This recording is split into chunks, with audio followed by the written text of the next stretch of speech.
రామలయ్య గారు రాజన్ రాలేదా? రాలేదు బాబు, అతని కూతురు పెళ్లి. పెళ్ళా? ఎక్కడ? రామ మందిరంలో. నా ఎస్టేట్ లో నాకు తెలియకుండా పెళ్ళా?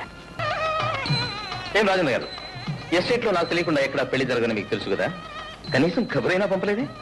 ఏదో అనుకోకుండా హఠాత్తుగా. హఠాత్తుగా చేసిన పెళ్ళైనా ఏర్పాట్లు అవి గొప్పగానే ఉన్నాయి.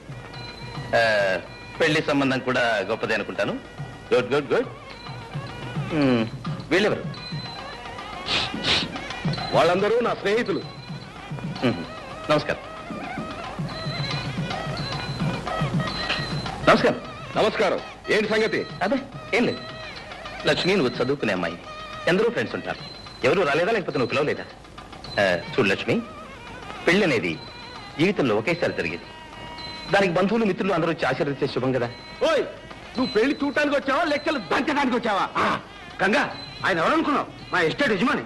రే బొర్ర, కావాలంటే నువ్వు పెట్టుకోరా దండాలు. వంగి వంగి నేనెందుకు పెడతాను? Ganga. Is exactly correct. Ganga, మరేలా మాట్లాడు. గంగన్ గారు, నీకు ఈ పెళ్లి ఇష్టమేనా? ఇష్టం ఉండబట్టే చేసుకుంటున్నాను పెళ్లి. లక్ష్మి, నీకు ఈ పెళ్లి ఇష్టమేనా? ధైర్యంగా చెప్పు. నువ్వు ఇక్కడ ఎవరికీ భయపడాల్సిన అవసరం లేదు. ఈ పెళ్లి ఇష్టమా లేదా? ఇష్టం లేదు. అంటే బలవంత పెళ్ళా? అవును, మా నాన్న ఈ గంగం దగ్గర అప్పు చేశాడు. అది తీర్చలేకపోతే తప్పుకు బదులు బలవంతంగా నన్ను పెళ్లి చేసుకుంటున్నాడు. లక్ష్మి! లక్ష్మి, లేపైకి. రాజన్ గారు, ఈయనకి ఎంత బాకీ ఉందో చెప్పండి, నేను ఇస్తాను. గంగనా, నాతో రా. ఎక్కడికి? మా ఇంటికి. ఎందుకు? డబ్బు తీసుకోవడానికి. ఎవరికి కావాలరా నీ బోల్ డబ్బు?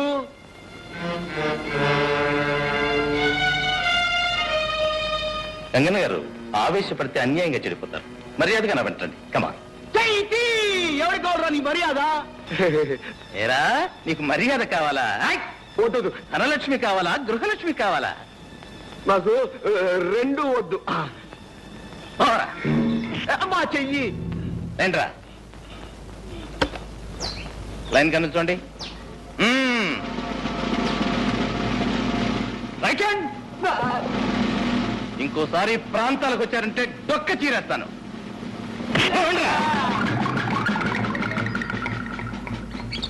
రజన్ గారు, మీరు ధైర్యంగా ఉండండి. ఇంకా రాస్కెల్స్ ఛాయలకు కూడా రారు. అలాగే బాబు. ఆగండి. వచ్చిన పని పూర్తి చేయకుండానే వెళ్ళిపోతున్నారు. వచ్చిన పనే? జరగకూడని పెళ్లి ఆపు చేశారు.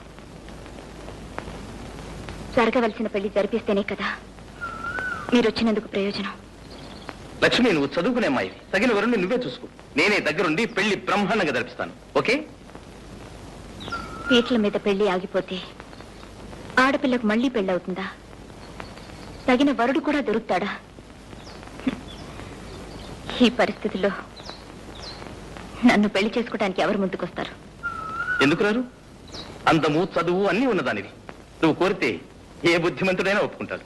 అయితే ఆ బుద్ధిమంతులు మీరే. ఏనా? అవును, సమయానికి దేవుళ్ళ వచ్చి నన్ను ఆ రాక్షసుడి చేతిలో పడకుండా రక్షించారు. ఏ వస్తువు మీదనైనా దాన్ని రక్షించిన వాళ్ళకే హక్కు ఉంటుంది కదా. అదే కాక నాకు మీ రుణం తీర్చుకునే మార్గం ఇదొక్కటే. నేను మీ ఆస్తి కోసం, అంతస్తు కోసం ఆశపడి ఈ కోరిక కొట్టడం లేదు. ఇంతటి కర్మ నిండిన మనసు, మానవత్వం, మూర్తి భవించిన మనిషి నాకు తెలిసిన సమాజంలో ఎవరు లేరు. అధముడికి ఆరి కావటం కన్నా ఉత్తముడి ఇంటి దాసిగా ఉండటమే మేలు.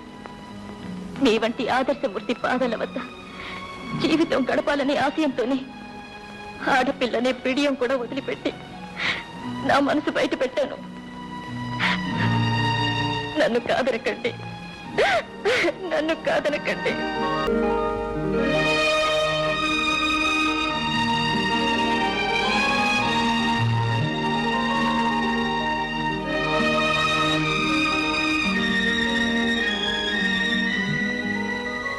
లక్ష్మి, అమ్మ పరిస్థితి అర్థమైంది కదా.